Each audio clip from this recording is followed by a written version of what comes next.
नमस्कार मित्रांनो, आज चौंडी येथे पुण्यश्लोक अहिल्यादेवी होळकर जयंतीनिमित्त जो कार्यक्रम होणार होता, या कार्यक्रमाच्या अंतर्गत जी कर्जमाफीची घोषणा करण्यात आलेली होती त्याबाबतचा काही ना काही महत्त्वाचा निर्णय घेण्यात येईल किंवा एक तारीख तरी फिक्स करण्यात येईल की या दिवशी कर्जमाफी जाहीर केलेली आहे तर कर्जमाफी होणार आहे असा निर्णय घेण्यात येईल अशी अपेक्षा सर्व शेतकऱ्यांना लागलेली होती। कारण पुण्यश्लोक अहिल्यादेवी होळकर कर्जमाफी योजना आहे आणि पुण्यश्लोक अहिल्यादेवी होळकर यांची आज जयंती होती, म्हणून आज काहीतरी निर्णय होईल अशी सगळ्यांनाच अपेक्षा होती सर्व शेतकऱ्यांना। परंतु आजही शेतकऱ्यांना निराशाच मिळालेली आहे।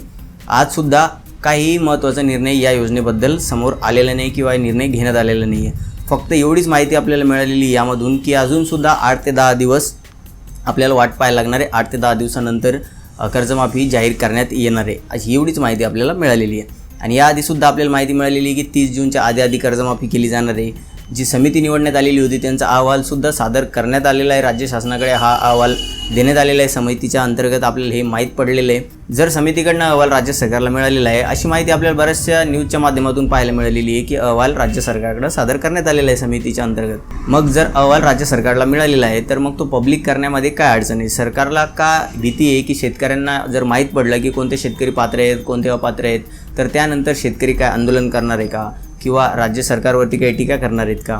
जे शेतकरी पात्र ठरणार आहेत ते ठरणार आहेत आणि जे नाही ठरणार आहेत ते नाही ठरणार आहेत। जे काही अटी शर्ती असणार आहेत त्या शेतकऱ्यांना माहीत तर होऊ द्या।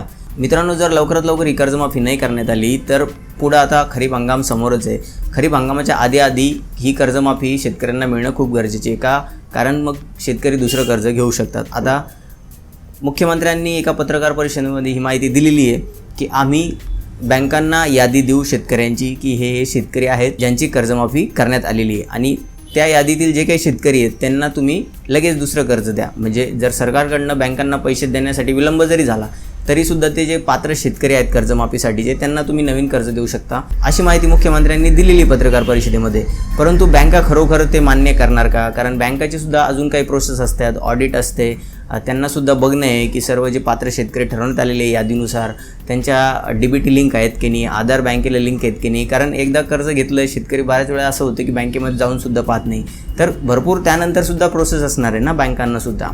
तर बँकाकडे यादी अजून दिलेली नाही आहे, अजून अटी शर्ती काय आहेत, नेमकं निकष कोणते यांनी ठरवण्यात आलेले या योजनेसाठी हेही नेमकं सांगण्यात आलेलं नाही आहे। मग आता इथं समोर विधान परिषदेची निवडणूक होणार आहे त्यासाठी सुद्धा हा अहवाल थांबून धरलेला आहे का किंवा जे अटी शर्ती आहेत त्या पब्लिक नाही करत आहेत का? हे असे बरेच सारे प्रश्न आहेत आणि ज्या प्रश्नांचं कोणीही सध्या उत्तर देऊ शकत नाही आहे। कारण कोणाकडे बरोबर जी काही माहिती आहे ती नाही आहे, कारण राज्य सरकारकडच्या माध्यमातून काही माहिती देण्यातच आलेली नाही आहे। आता आजचा जो कार्यक्रम होता त्या कार्यक्रमाच्या माध्यमातून जे आपले कृषी मंत्री आहेत त्यांनी सांगितलं की 8 ते 10 दिवस अजून लागणार आहेत। तर नेमकं कधी कर्जमाफी केली जाणार आहे हा प्रश्न अजूनसुद्धा सर्व शेतकऱ्यांच्या समोर तसाच उभा आहे आणि आतासुद्धा आपल्याला अजून 8 ते 10 दिवस वाटच पाहायला लागणार आहे। तोपर्यंत आपण काहीही सध्या करू शकत नाही आहे। तर बघा, याबाबतची जर अजूनसुद्धा काही ऑफिशियल माहिती आली तर आपण आपल्या चॅनलवरती सगळ्यात पहिली माहिती घेणारच आहोत।